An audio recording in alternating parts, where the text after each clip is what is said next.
చిన్న తరహా పరిశ్రమలు కుదేలు కాకుండా వాటి అభివృద్ధికి తన వంతుగా కృషి చేస్తానని జై భీమ్ రావు భారత్ పార్టీ సత్తెనపల్లి ఎమ్మెల్యే అభ్యర్థి న్యాయవాది జొన్నలగడ్డ విజయ్ కుమార్ పేర్కొన్నారు. ఇటువంటి చిన్న తరహా పరిశ్రమల అభివృద్ధికి పార్టీ అధినేత జడ శ్రావణ్ కుమార్ నేను అండగా ఉండి వాటి పురోభివృద్ధికి పాటుపడతానని హామీ ఇచ్చారు. పల్నాడు జిల్లా సత్తెనపల్లి పట్టణంలో పలు పరిశ్రమ నిర్వాహకులతో ఆయన మాట్లాడారు. కోవిడ్ కారణంగా చిన్న తరహా పరిశ్రమల మనుగడ ప్రశ్నార్థకంగా మారగా, మరొక పక్క కేంద్ర రాష్ట్ర ప్రభుత్వాల ప్రోత్సాహం అంతంత మాత్రంగా ఉండడంతో అవి కుదేలవుతున్నాయని ఆవేదన వ్యక్తం చేశారు. తీవ్ర వర్షాభావ పరిస్థితులు, ప్రాజెక్టుల నుంచి నీరు విడుదల చేయకపోవడంతో వ్యవసాయ ఆధార పరిశ్రమల పరిస్థితి మరింత దయనీయంగా మారిందన్నారు.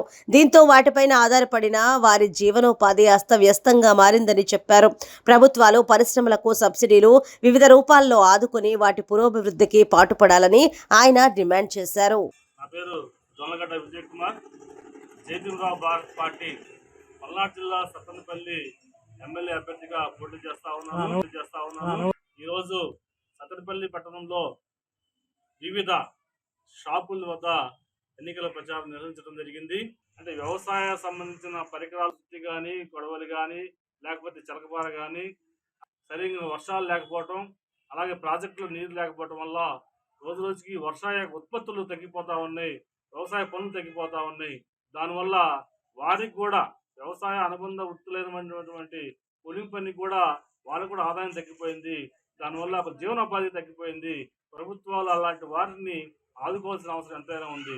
అదేవిధంగా ఈరోజు వెల్డింగ్ షాప్ తీసుకున్నట్లయితే వీళ్ళు 3 ఫేజ్ కరెంటు వాడటం, అలాగే ఇప్పుడున్న పరిస్థితుల్లో కరెంటు రేట్లు బాగా పెరిగిపోయినాయి.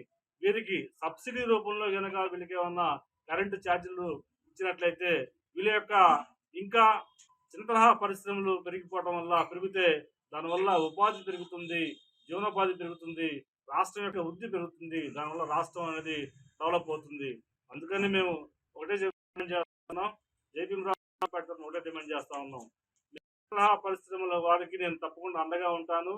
వారికి సంబంధించిన వృద్ధి కోసం నేను పాటుపడతానని చెప్పేసి చేస్తా ఉన్నాను. యువకుడిని, స్థానికుడిని, అలాగే విద్యావంతుడిని నన్ను ఆదరించండి. ఓటు గుర్తుకే మీరు ఓటు వేసి నన్ను గెలిపించాలని చెప్పేసి ఈ సందర్భంగా సత్తెనపల్లి నియోజకవర్గ ప్రజలు నేను కోరుతా ఉన్నాను.